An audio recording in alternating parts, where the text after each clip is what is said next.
Thank you for joining us on this session, aptly named From Plate to Gram. I have with me three Instagrammers who have made us drool, but more than that, they've enabled us to cook and present food with more confidence. Let me start by introducing them. 8 years ago, at the age of just 16, Shivesh Bhatia took the world of desserts and baking in India by storm. Today, this food blogger, author, and food stylist has a massive following on Instagram and YouTube. The self taught baker is known for his stunning food photography and simple but beautiful recipes. Welcome, Shivesh. Hi, thank you so much. Thank you. Next, we have professional food photographer Vinaya Grover, best known for his Instagram persona Lost and Hungry. His food pictures too are absolutely sensational. He has perfected the art of making good food look great. He spent the early part of the lockdown conducting food photography workshops and offering Instagram best practice tips and tricks on stories. Welcome, Vinayak. Thank you for having me. Absolutely. Neha Shah first came to India's notice as a runner-up on MasterChef India Season 4. The former flavorist is now the co-founder of two successful restaurants in Jaipur and has amassed a dedicated following on Instagram. They all love her simple, easy-to-make vegetarian recipes and her really peppy videos. Welcome to this panel discussion, Neha. Thank you. So let's jump straight in. All three of you are sort of living the food enthusiast's dreams. You're sharing food for a living. So how did all of that start, and at what part of your journey did Instagram happen? Who'd like to start? Shivesh, do you want to go for it? Sure. So I was baking since I was 17. And for me, Instagram started as an app that I thought is just an editing app. So I didn't know what I was sharing on the application could actually be seen by everybody else. So I remember the first picture that I actually shared was an aloe vera plant, and the caption was my favorite plant. And I slapped the yellow ugly filter on it, thinking only I can see it. So that's how my journey on Instagram started. And then I was also, besides sharing everything else like pictures from my college and my selfies and everything, also sharing pictures of my desserts. And I kind of realized that those pictures started getting response and likes from an audience which was beyond my immediate friend circle. And slowly, I also started getting comments asking for recipes. And then from there, I started streamlining my content more towards just doing desserts. And it's been about 6 years now on Instagram. And yeah, so that's how it started for me. Cool. Yeah.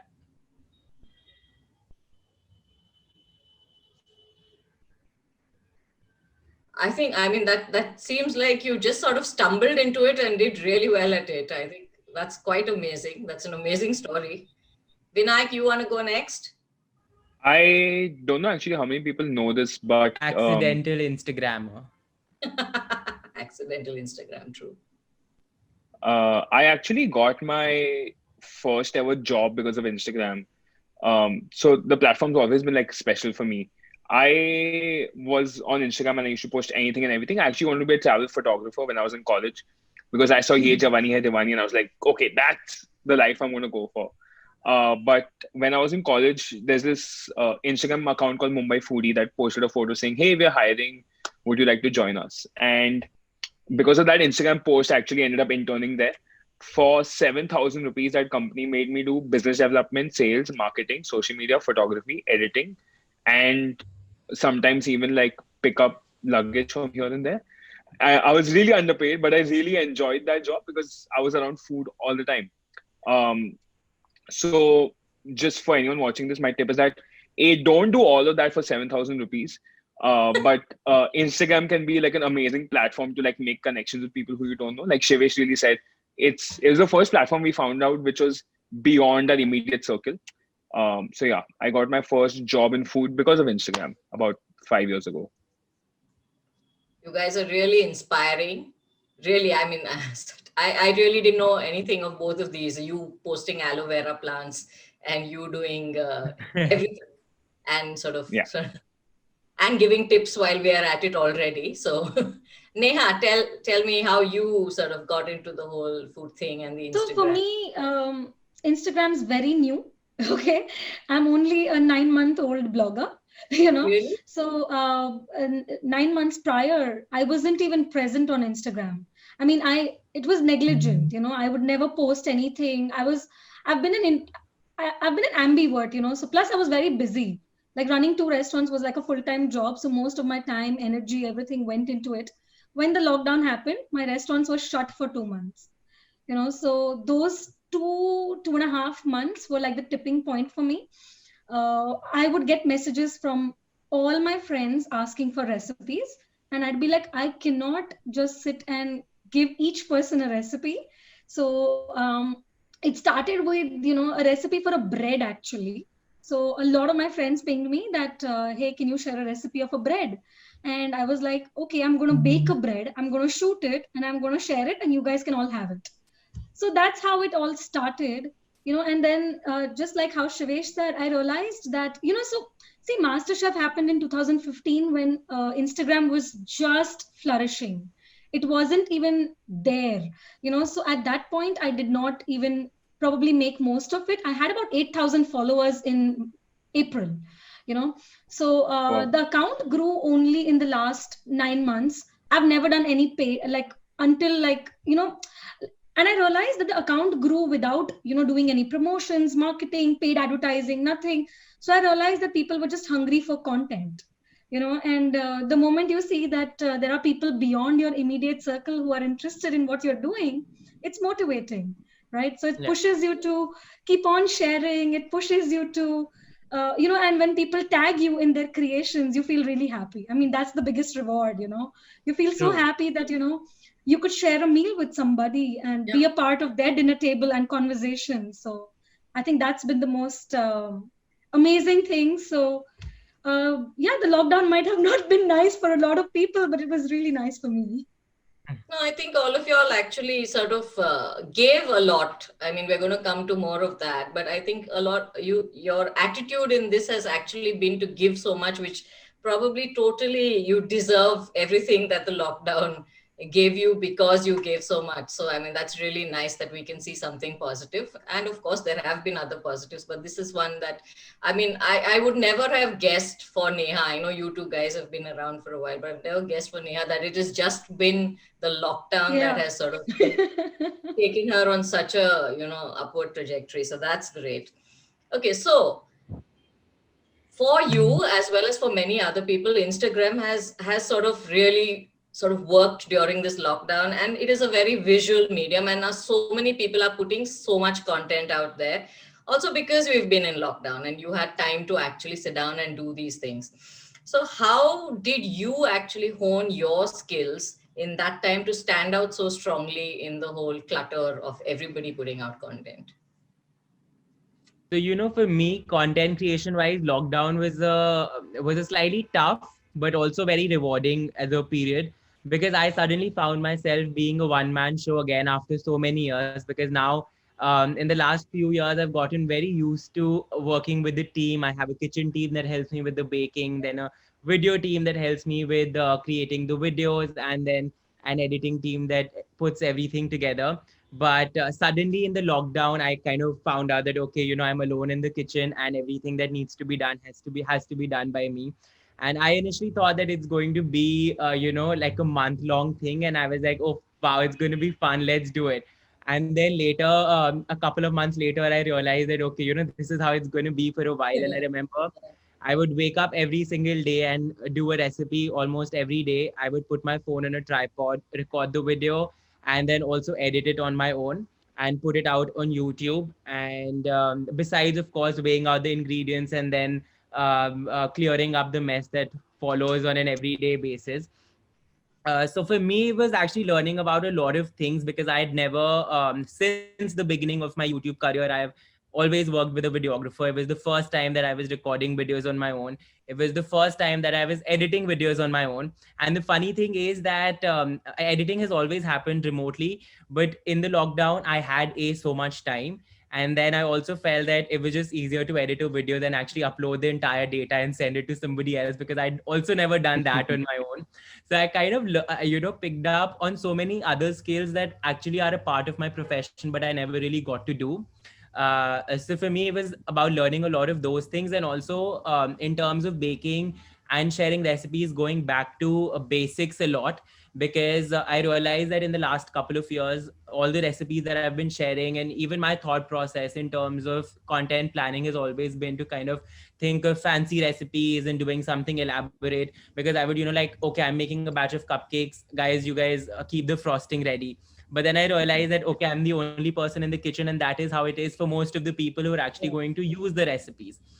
And I also realized that lockdown was a time when everybody who had never maybe entered the kitchen were getting interested in baking and probably trying out new recipes. So I kind of started doing a lot of basic, very simple recipes. Lockdown is the first time when I actually made a cake in a cooker. I'd never done a cake without an oven. So I actually simplified a lot of things, did a lot of basic recipes, and that actually ended up working. So it was a very interesting period for me, challenging in terms of having to do everything on my own.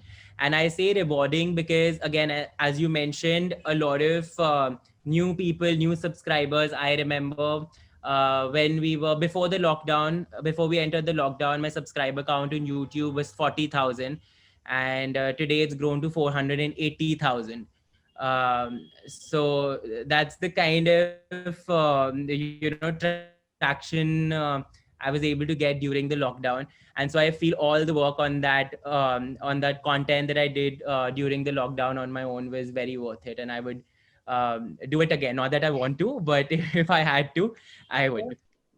Yeah. No, it's also, I think it's also what you guys perhaps don't realize is that you'll have very good attitude. And I think that, I mean, to make the most of what was obviously a very difficult time. I mean, you've simplified it and said you got down and did it, but it's not as simple as you're making But it. that's also the only thing that kept me sane and kept me going, because I feel like if I wasn't working, if I didn't have access to my kitchen, if I didn't have content to create, I don't know what I would have done in the last few months that I've spent at home doing nothing else. I'm actually glad that I had that to keep me busy and keep me sane. Yeah, yeah. Vinayak, your take on this? Yeah, I think the original question was something about breaking the clutter and just, how everyone's creating content. And that's something I've personally loved about the lockdown is everyone became a content creator, right? And I'm going to go a little bit off topic from food for just like 30 seconds. And that's why I was like a big fan of TikTok or even Reels, is because it's like opening up content creation to everyone, right? It doesn't have to be like you need a special camera, you need an editor. Shivesh created these amazing videos all by himself. So a big part of what I loved in the lockdown was everyone was becoming a content creator. How I stood out was initially because everyone creates a lot of food content. What I tried to do was bring my love for physics into it. I'm a geek for physics, right? So I love studying light, and because I'm so obsessed with lighting, I started bringing that into my photography. So that's how, in my initial years, I tried separating my food photography from everyone. Um, and over the years, what I feel like has helped the content which performs the best for me is the content that is filled with a lot of nostalgia, right? So my best performing photo is a Kaju Katli photo. I've shot like desserts from some of the best chefs in the world. I've shot a couple of Michelin star restaurants, but the photo that got the most likes was Kaju Katli. So what I have tried to do over the years is bring my love for physics to make my photos look better. And over the last couple of years, I've realized that the simpler you go, and Shivesh touched upon this as well, the simpler you go, the more people will respond to it, right? If you take out the complexity out of it, and if you just bring in the emotion, and my favorite emotion to play with is nostalgia. That's what's helped my photos sort of, stick out on Instagram. And yeah, I've thoroughly enjoyed everyone becoming a content creator and a banana bread expert in this lockdown period. And a Dalgona coffee Yeah. trend. Shh, Yeah. we don't mention that on No, this. no. That's not. Mhm. Yeah, yeah. And on another panel as well, I asked, and they said, no, no, no. Yeah. So, We are united in some things, aren't we? Yeah. So, Neha, how do you I keep your content? How do you so make it? I think Shivesh and Vinayak have touched on most of the points here. So I even I have enjoyed everybody around me becoming a content creator, becoming a food blogger, a dancer, a stand-up comedian, and it's great because it's a medium of expression. And I think that Instagram is a very, very strong medium of expression. You have to be yourself ultimately. Don't try. I feel that because I was not trying to be like anyone, I was. I think my photos are the most unedited photos. I mean, if you look at Shivesh's account and Vinayak's account and then my account, I pretty much don't have the time to spend, on editing photos or whatever. So I think that when you're also real, there is an audience that relates with you. One, two, I feel that especially for recipe bloggers, I feel that the moment people are having successes with your recipe, people will stick with you. you know Yeah. People can't have failures. Nobody likes failures. So imagine you've given them like a say a chocolate brownie recipe, and it turns out to be disastrous. First, they're going to end up with so much wasted raw material, which isn't cheap, so they're going to hate you. So I think that the moment your recipes turn out to be successful for people, they will come back to you for more. So with me, I'm actually a food scientist. I studied chemistry. So and I was working as a flavorist. So for me, one thing, precision is very important. They can't be eyeballing. I don't eyeball everything. Even if I'm eyeballing, I make sure that I'm weighing everything and communicating it to the audience, Yeah. because a handful of this and a pinch of that doesn't work for a lot of people. So I think when you're precise, when your recipes are working for people, when they're simple, like Vinayak said, nostalgia and simplicity, I think that relates with most people. So imagine the I remember I think very late when I started posting photos and stuff, I realized there's something called as insights. Like I think June, July, I realized, oh, there's something called as Instagram insights, and I should be checking my insights also. So, and when I was trying to analyze it, we realized that the most popular recipe which was doing very well were two things actually. One was the like the oregano seasoning, and the second was a momo. I was like, momo is so basic, so For you. and also like Momo is so it's basic. it's so basic. And and Instagram surprises you. Your audience will surprise you. Yeah. Sometimes I feel that this is my best shot. Trust me, it's a failure. When I put it out, it doesn't do so well. So it's okay, but you learn and you keep doing things. And there is no formula to this whole thing. The more you do, the better you get. And the more you understand your audience, Yeah. you'll just keep getting better and you will stand out. Yeah, So, no, no. I think it's relatability from what you all have been saying, yeah. nostalgia, or I mean, coming down, Shivesh coming back to the basics is because so many more people had time Yeah. to try stuff. And I mean, I know I follow all three of your accounts, and I know that it doesn't intimidate. I think that is the most important thing, to be Yeah. not fearful of what it is, and you actually have the proof that it can be done and that you can do it, not just you and you and you. I think Yeah. that is what works. So great, guys. Okay, so of course, influencer marketing, all of y'all are now influencers and all that. So it has had its difficult moments in the last 2 years. But do you think that food, especially with accounts where you cook or you present, uh, and food is actually prepared, is that one of the few categories on social media where there is a place for honesty? You know, within yourselves, are there ethical guidelines that you sort of follow when you're working with brands and that sort of thing? Yeah. So for me, I've always, besides the regular only working with brands and using products that you would work with, one thing that I do is that I don't really, try and convince anybody to buy a particular product. So if you give me a product, I would never really just, post a product shot and ask you or convince you to buy it. What I do is I show the applicability of it and actually end up incorporating it into my recipes and use it as one of the ingredients along with other things. And of course the brand or the product that I'm promoting ends up being the hero ingredient of the recipe, but that's something that I always end up doing, so that it just, like, I just basically show a way of using it. So if you have it or if you plan to get it, this is one way of how you can actually end up using it. And that's something that I always do, and I think it's something that has also worked for me. And I think it just makes it easier as somebody who always shares recipes. It just becomes easier for me to incorporate a product into my recipe and actually share it as a branded content piece. And I think people are actually hungry for cues like that. You know, if there is a new product out in the market and you're thinking, should I get it? Because how will I use it? Will it just Yeah. sit in my fridge or on my counter? It's But like a you actually validation. done, Yeah. yeah.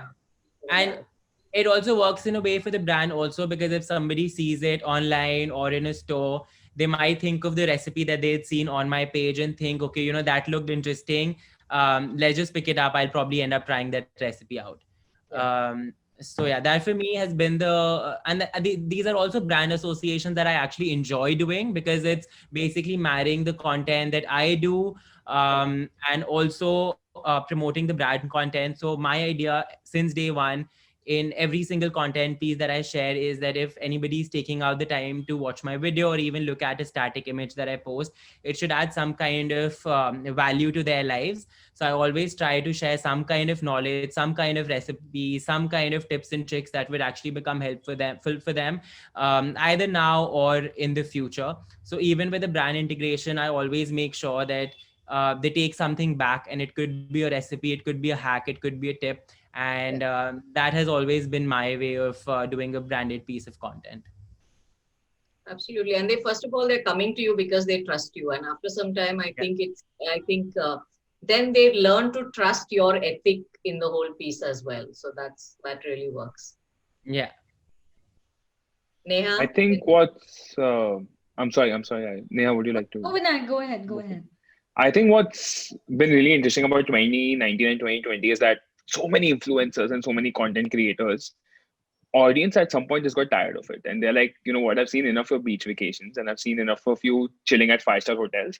And these influencer accounts started actually performing poorly because people started craving for raw, authentic connections. So actually, what would be super beneficial for anyone who is trying to build an audience or is trying to actually make a connection with people out there would actually be to strip away, you know, the fakeness that was there, right? So that's why I've really enjoyed the second half of 2020, because, and again, I'm going to go back to my last point with everyone becoming content creators and everyone having access to an audience. This year has sort of stripped away the fakeness in a lot of accounts, and food is an amazing space because, like Neha said, if a recipe isn't great, you'll see it, you'll try recreating it, and if it doesn't look great, if it was, if you fake the recipe and if it didn't turn out amazing, you're not going to go back to that channel again. And again, with like food, right, every time you take a bite, it always shows on your face. So with food, you can never fake that emotion. That's why there won't be a single account out there which has a big following that hasn't earned it. In food, there can never be a fake influencer. I really believe that. There can never Yeah. be a fake popular chef. Every chef who has a name is because he's created food that you love. So I think food is a sacred space in that respect. You can have maybe a day or two of a lot of engagement, but over a sustainable period of time, you will only do well if you're cooking with your heart. And yeah, that's why I feel like we're, as creators, in a really good space because the audience is not paying attention to people who are going on beach vacations and to five-star hotels. Not that there's anything wrong with that, but like Shivesh said, right, if you're adding value to your audience life, they'll stick around, and if you don't, then yeah, Yeah. that's it. Absolutely true. Neha, your take on this? So, what I feel is that, see, I'm a very new content creator, but before this, I've been a content consumer, so I've been consuming everybody's content and, I love certain accounts, and I was just telling Shivesh, right? I've been checking out his page since like years now. But my thing is that, the moment, and I personally feel so as a content consumer, first thing is that the moment a page gives me a vibe that everything on this page is sponsored, then it Yeah. starts in my mind I start questioning integrity. And by integrity I mean it starts making me feel that maybe this person is all that, and I know accounts like that. Again, it's fine, like all of us have to make money somehow to sustain or whatever, and there's nothing wrong in it. But my Absolutely. thing is that you can't just be do I mean, there has to be authenticity in ingredients you use, again, because whatever you will promote or back is what people will buy. So I think, at least when it comes down to like ingredients or brands I work with, I think I've been fortunate. Most of the brands that I've worked with are brands that I've grown up on, and I've been in the food industry for really long, and by food industry I mean the FMCG. So I know the reality of a lot of brands, and what goes on behind, in the factories, etc. So I personally feel that, if there is something that I wouldn't cook for my family, I wouldn't do it so easily, in the sense that, I mean, and it has happened. I've turned down a lot of projects just because I feel that I don't like that product or whatever. Like, say for something as simple as, my page is all about, uh, I would say non-fried everything. I don't deep fry anything, not at home, not anything. So for sure, I'm not going to, partner with. I'm going to say it aloud. I'm not going to partner with Lay's or something and do something, which is going to project myself very differently, because I feel that, people, your audience, it's two-way unconditional.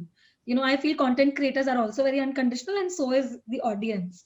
So somewhere I feel that, integrity is important, but at the same time, like Shivesh said, if say a brand is nice, and if you can just, again, never harp on go buy it or Mm. whatever, but if the brand is nice and you can incorporate it into the recipe, and if it turns out well, I think it's mutually rewarding for the brand, for you, for the audience as well. So I think it's a win-win-win here.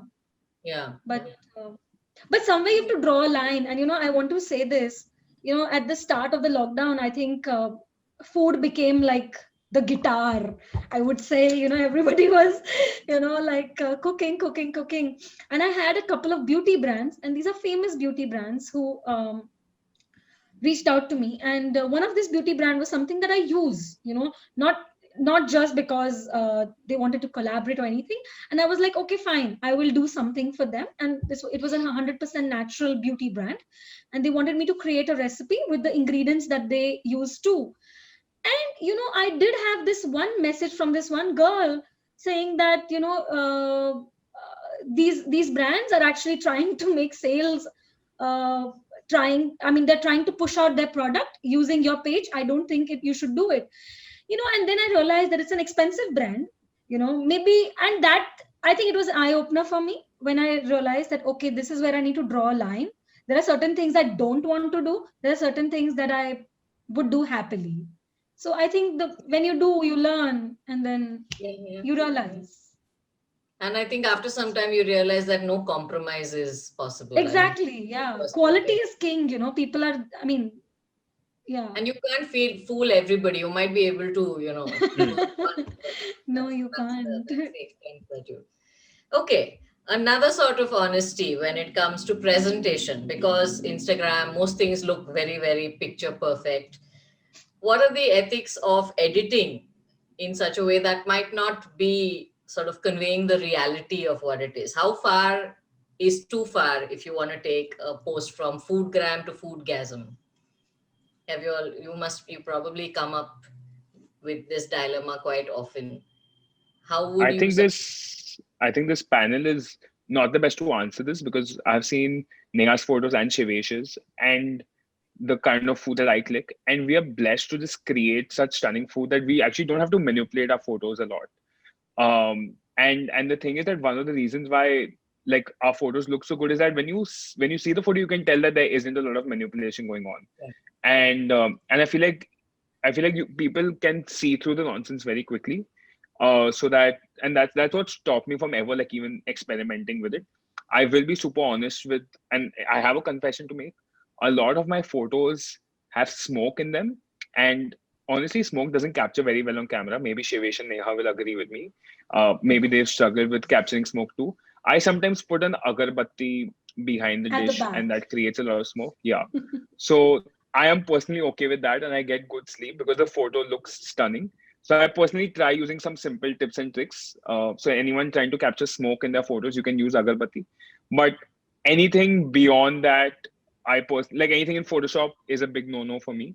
Agarbatti is a yes. So those are my views on this topic.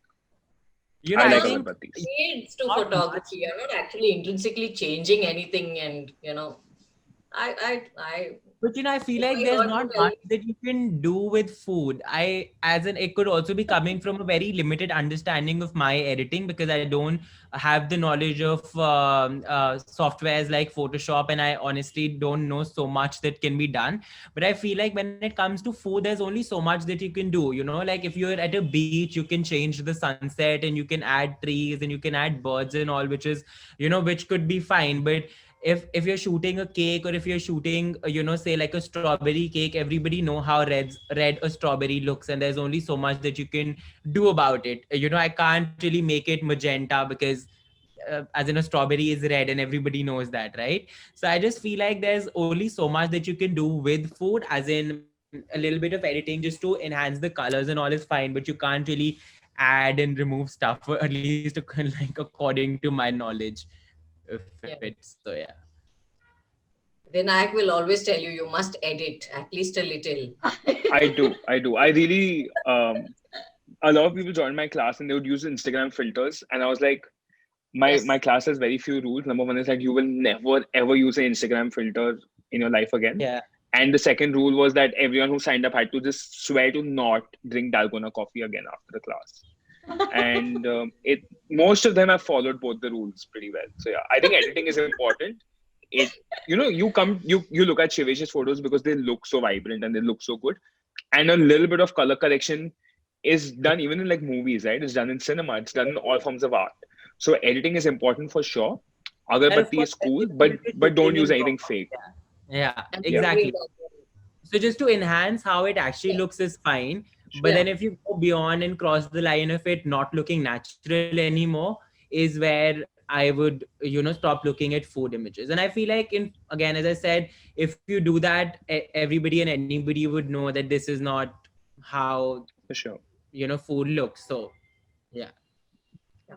I also think that like especially with recipe bloggers, the moment your food is going to look like poles apart from actual when people create, it also creates a disconnect. A lot True. of times I've seen these videos where the cover image looks very different, but when I actually look at the video, the colors are like totally off. Either color correct the whole thing and make everything look uniform, else because I mean, for me at least, for me personally, I feel things like your tile, like your grid image and your videos can't have different colors altogether. Because the thing is that even with color, I mean, again, I'm not a photographer. I'm not a good photographer. I'm not a good editing person. Probably I'm going to join Vinayak's class now and learn some of it. But I just feel that uh, you know like at least for videos your colors can't be totally off, otherwise be a master of like color correcting everything, and yeah, that's about it. But yeah, like Shivesh said, you can't change the color of strawberry, and if it's slightly white it will be white, man. You can't do much about it. You can't make make it all red and stuff, and Yeah, yeah. true. And talking of workshops, are you still doing them, Vinayak? I have somehow been surprised at how often restaurants are hiring. I thought I would be jobless in 2020, but I'm glad to see the restaurant industry doing well. I'm glad that people are going out and eating. So I unfortunately haven't had the time to take workshops again. But I miss having an audience because people would pay me money and listen to me crack jokes. So it was Yes. like I had a lot of fun doing them. So I plan on bringing them back soon. I'm just selflessly plugging myself over here. Thank you for asking. Thank you. I mean, I have to thank you because if I have shot any food after that, I mean, after I took your workshop, everything is totally influenced by you. So I want to know how you I'm decided to sort of start on those. And were you surprised at how much I realized that you did a lot and you had a lot of response. Were you surprised at that at all? I'll be a little candid here where I didn't have a great start to the lockdown because I was really anxious with all the news and photos from Italy and photos from China. And I wasn't like Shivesh where I was like, I'm creating content from day one. I spent like 4 weeks in bed just eating Lays. And I was anxious. It wasn't the smoothest start to the lockdown. But I remember it was like an evening and I've been doing workshops before the pandemic, and I had one scheduled the day the lockdown in India was announced. So I had these students who wanted to do a workshop with me, and they were like, "Do you plan on doing the session online?" And I was like, "You know what? Maybe let's give it a shot." So I just put up a photo saying, "Hey, I'm taking up signups. Would you like to join?" And I remember within like 17 minutes, the first workshop got sold out, and I was like, "Okay, this is pretty cool." And when I conducted it, it was the first time I was talking to someone who was not my mom, dad, or my brother in that month. Just actually looking at that time, Zoom calls weren't so uh, popular Yeah. among friends and for work. So I really enjoyed talking to people which are not my mom, dad, and my brother. That was my biggest motivation for the workshop because I love my family, but I was stuck in a house with them for like 6 months. So it's a good like chance to speak to the outside world and feel a little sane. That's where the workshop came about from because I enjoyed the full process of just sharing something I know and finding out that so many people find it useful, and so many were like taking photos and sending me. They were maybe creating recipes of Neha or Shivesh's and then using our tips to take those photos. So it's just a very wholesome experience of like bonding with people in a time where I was personally quite anxious. So it grounded me a bit. I really enjoyed talking to so many people. And yeah, that's where it all came about from. So no one else knew that you had all those things going on. You just came across as very confident, and I think you carried us all along with hashtags and no dalgona, and we had to say a lot of different things at different points. So you did really well, and I have to say I did two of them. I enjoyed them thoroughly. So good on you, Vinayak. I believe your husband joined one of the workshops as well. And you can tell him that I personally think you are a much better student than he was. And maybe you can just rub it in his face. I personally pick you as a much better student. Thank you very much. Thanks so much. Okay. Shivesh, you have a new book coming out. So tell us a little about what that is about. And in your first book, you had a section on food styling, photography. So how much of an emphasis does this book have on food photography?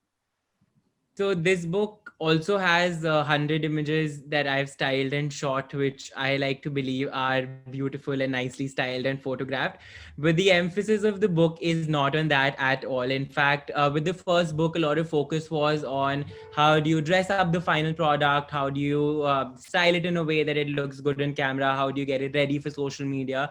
But here, the focus of doing this book, Desserts for Every Mood, was to actually connect with why I fell in love with baking in the first place. And that was because of the process of it. So even in the introduction, I talk about how for the longest time when I started out, what I was baking was not even good looking, but also not even good tasting. So it was basically one disaster after another. But the reason why I never gave up on baking was because I absolutely enjoyed the process of it and everything that goes into getting to that final point.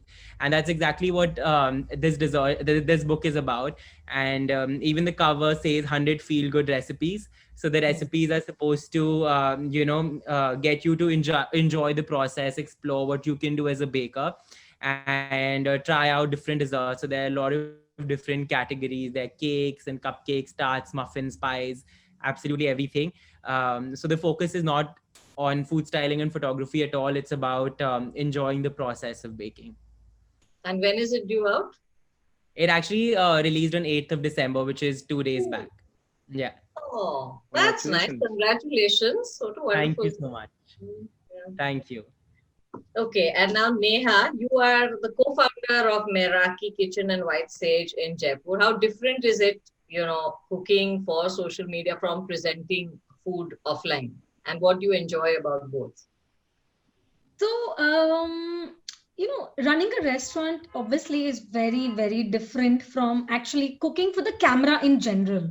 So, a lot of times when I meet people who don't know me, the first question would be that, oh, how was Master Chef, and whatever. And I've shot like 3 TV shows with a channel, and I'm shooting a couple of more. So the thing is that I realized that when you're cooking for the camera, especially for say television, firstly, that's very different. It's completely different because the audience is very different. Second thing is, when you're cooking in the restaurant, it's like theater, it's like a drama. So there is no way of coming back. So basically, once a dish has gone to the guest, it's there. It's like a master chef judgment going on. They like it, they hate it, they love it, or whatever. So i mean see, kitchen operations are very tough. Firstly, there have been months, a couple of months. I remember when Cafe White Sage opened up, a couple of our staff disappeared.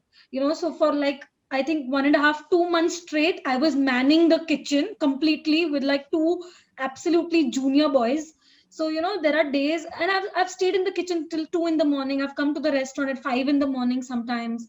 I've been it's very, very, very labor intensive. Firstly, a restaurant, I mean, you have to be very planned, you have to be very prepped, you have to plan your quantities, etc. But I think, at least for me, like for me as of now, so right, I got married 3 years back, and now we live in Dubai, and we didn't have help. So for me, it was in general, it was all about, I had to clean, I had to cook, I had to chop, I had to shop, I had to do everything.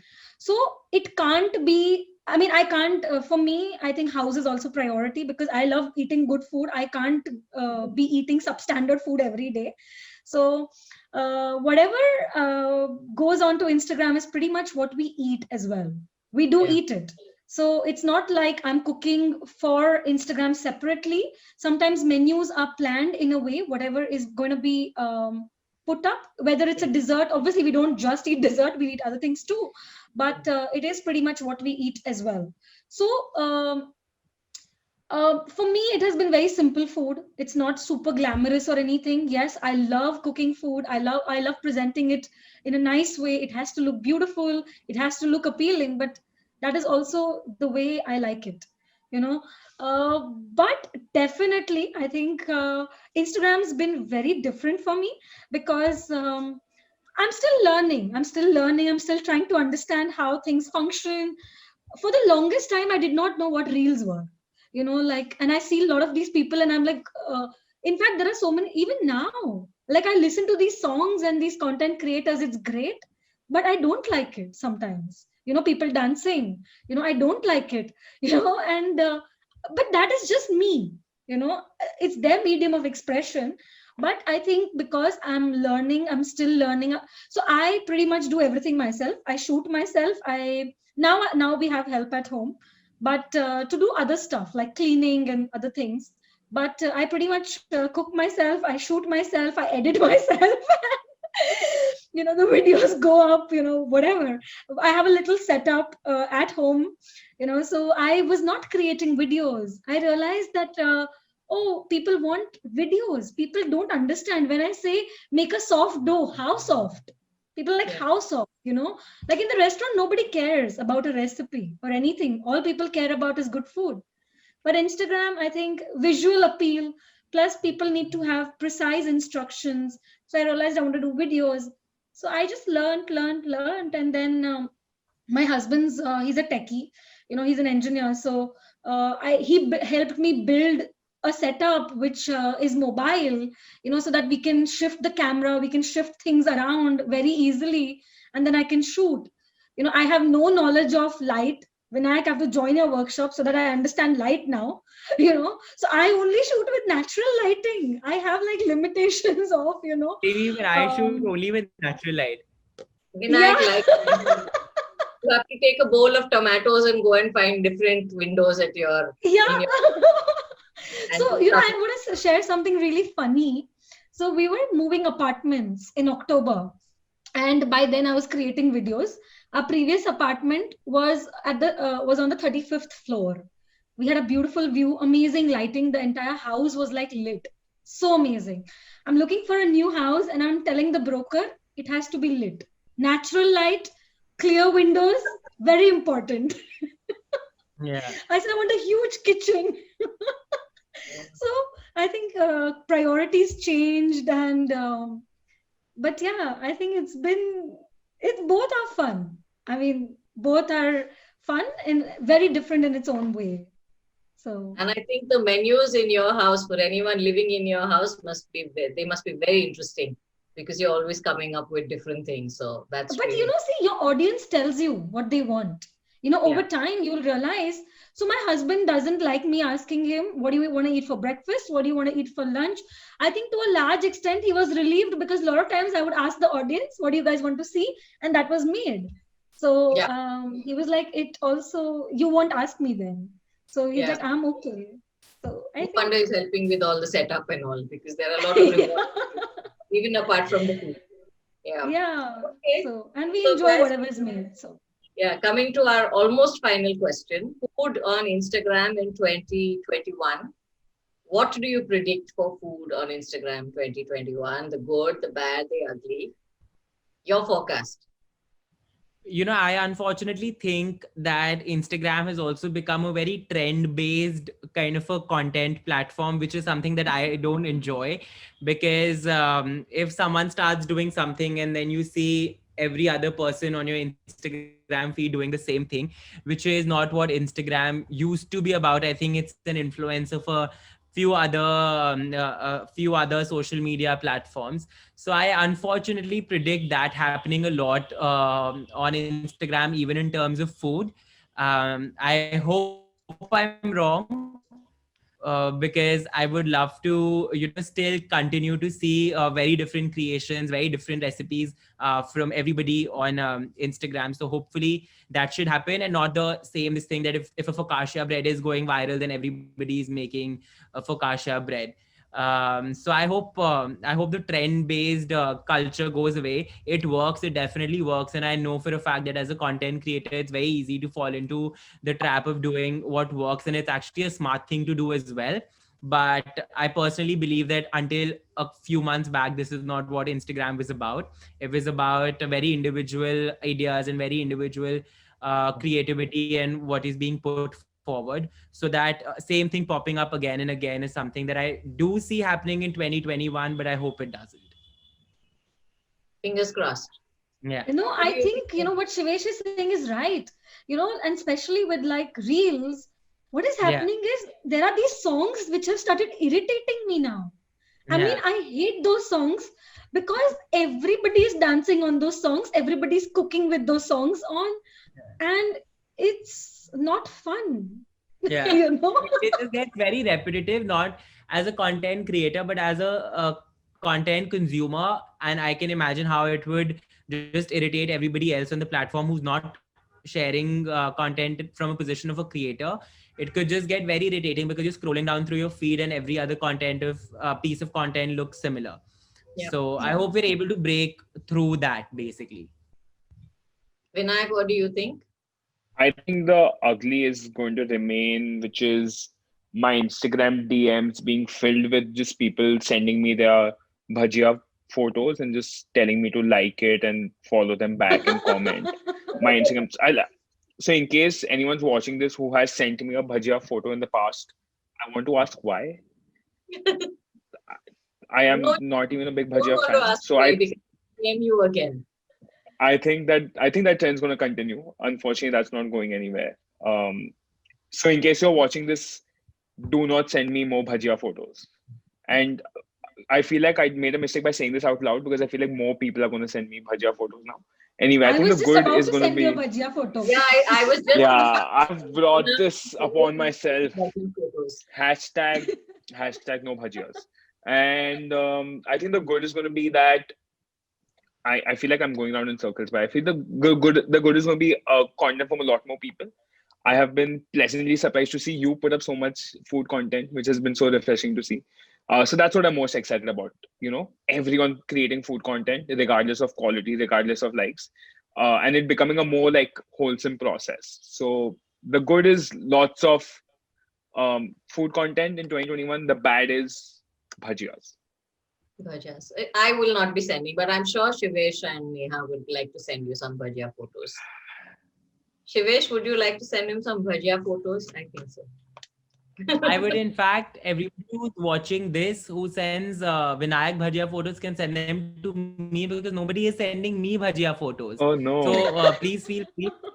I'll not respond. I'll not like your pictures, but I don't mind my DMs getting flooded. So please go ahead. Yeah. Okay. So now we're going to do our rapid fire. We're going to start each round of the rapid fire with Neha, then Shivesh, then Vinayak.